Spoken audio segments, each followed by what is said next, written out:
E aí, tudo certinho? Espero que sim, hein? Não é de hoje que os blog posts são utilizados dentro das empresas como uma estratégia de marketing digital para gerar tráfego no site e poder ranquear no Google. Com temas genéricos e institucionais, isso vai depender do funil de vendas utilizado na hora de fazer o planejamento.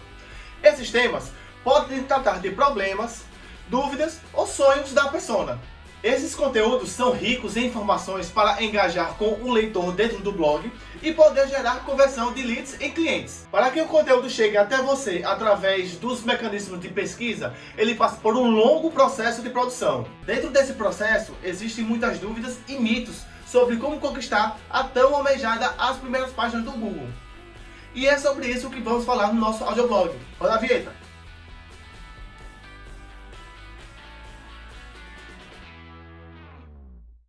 E aí pessoal, sejam todos muito bem-vindos ao nosso audioblog. E vocês já sabem, né? Só aqui você vai ficar por dentro de todas as novidades do mundo do marketing digital de uma forma bem rápida e fácil de entender. Bora lá? Mas antes de começar, se você não for inscrito aqui no canal, já vai fazendo a sua inscrição. Ative as notificações para não perder nenhum conteúdo novo. Deixe aquele like e compartilhe esse vídeo com todo mundo, fechou? Com certeza! Então, na hora de colocar a mão na massa e produzir um conteúdo, essa é uma pergunta muito comum. Quantas palavras escrever? Mas calma aí, antes de chegar lá, precisamos explicar alguns pontos importantes sobre conteúdos curtos e longos. Primeiro, é essencial que você tenha em mente que um texto curto geralmente tem no máximo 1000 palavras. São textos mais objetivos e rápidos, mas isso não quer dizer que são conteúdos de baixa qualidade, ok? Apenas mais sucintos e específicos. Já os conteúdos longos podem passar até de 2000 palavras. Esses textos abordam o conteúdo de forma mais profunda, com foco em instruir o leitor e esclarecer todos os pontos a respeito do assunto. Não é aquele tipo de conteúdo que você lê em 1 minuto, sabe? No entanto, após a leitura, não restam mais dúvidas. Eu tô passada, chocada. Mas vamos ao que interessa. Qual dos dois tipos de textos possui o melhor desempenho? Se você utiliza as redes sociais, já deve ter notado que estamos inseridos em uma geração rápida e conectada, certo? As legendas no Instagram estão cada vez menores. Mas será que essa geração mais veloz reflete na produção de blog também? Essa é uma pergunta comum e há quem acredite que os textos curtos chegou para dominar todos os canais. Mas posso te falar uma verdade? Esse é um grande mito. Na hora de produzir um conteúdo, é claro que a quantidade de texto também pode impactar no seu alcance e deve fazer parte da sua estratégia. No momento de produção, o tamanho do texto precisa se encaixar com o objetivo de estar de acordo com os tipos de conteúdo. Mas espera aí, quando definir a quantidade ideal? É na hora do planejamento de conteúdo que você irá definir a meta de palavras. Ou seja, se seu foco é criar um post que tem como objetivo sanar todas as dúvidas dos leitores e engajá-los, é impossível resumi-lo em poucas linhas. O conhecimento que você adquire em um post mais longo, de fato, é mais aprofundado. E geralmente, quem busca esse tipo de conteúdo está atrás disso. Um conteúdo mais rico e detalhado. Certo, mas e como funciona a pesquisa no Google? Se você está pensando em investir na produção de conteúdo para o seu site, já deve ter ouvido falar sobre as palavras-chave ou keywords. Em resumo, palavras-chave descrevem o seu conteúdo e são o principal termo de uma pesquisa.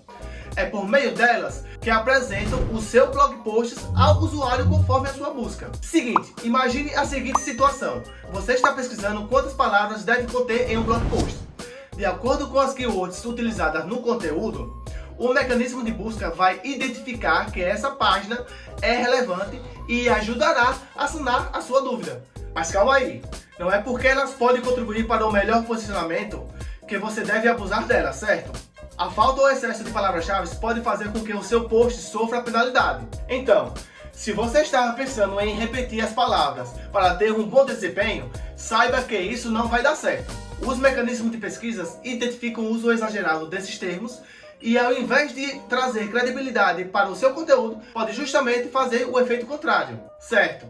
Mas como o seu site aparece nos mecanismos de pesquisa? Se essa é uma das suas dúvidas, pode ficar tranquilo que vamos te explicar como funciona a indexação do Google. Quando o mecanismo de busca encontrar um post, ele passa por algumas etapas, como por exemplo, a fase de indexação. Em resumo, é fazer com que o seu site apareça no Google. Ou seja, através do algoritmo do Google, algumas verificações são feitas, assim como a qualificação de sua página. Depois desse processo, ela é listada na plataforma e fica visível nas páginas de resultados do mecanismo de pesquisa para o usuário. Nesse momento você deve estar pensando, como colocar o meu site no topo das pesquisas do Google? Acertei? Se você já escreve conteúdos longos e investe em um conhecimento aprofundado, mas ainda não conseguiu obter os resultados de pesquisas esperados, é hora de rever suas técnicas de SEO.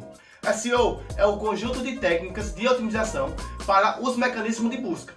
O foco do SEO é melhorar o ranqueamento do seu site nas ferramentas de pesquisas como o Google. Com a otimização de site, você não terá somente um melhor ranqueamento, como também gerar um tráfego qualificado, economizar no seu investimento, reforçar a autoridade da sua marca e poder melhorar a captação de leads. Mas afinal, por onde começar a fazer a sua otimização? Nesse ponto, a própria plataforma do Google pode te ajudar. Com o Google Search Console, Google Analytics, você pode monitorar o site ou blog e, por meio de diversos relatórios, identificar e corrigir seus principais erros, além de verificar o desempenho de sua página. Sem contar com os constantes relatórios, a sua equipe de marketing pode ter insights para gerar mais leads através do seu blog. E aí, gostou das nossas dicas? Esse é um ótimo primeiro passo para otimizar seu site. Mas se você quer saber como atrair mais leads e se aprofundar no universo do inbound marketing, vou deixar aqui na descrição o link do nosso e-book gratuito para você fazer uma melhor atração, captação, conversão e retenção de leads. Fique ligado no nosso canal e acompanhe muito mais vídeos. É só clicar aqui na lateral. Aproveite também e deixa aqui nos comentários qual é o outro assunto que você gostaria de ver aqui no nosso audioblog. Até mais, pessoal. Tchau, tchau.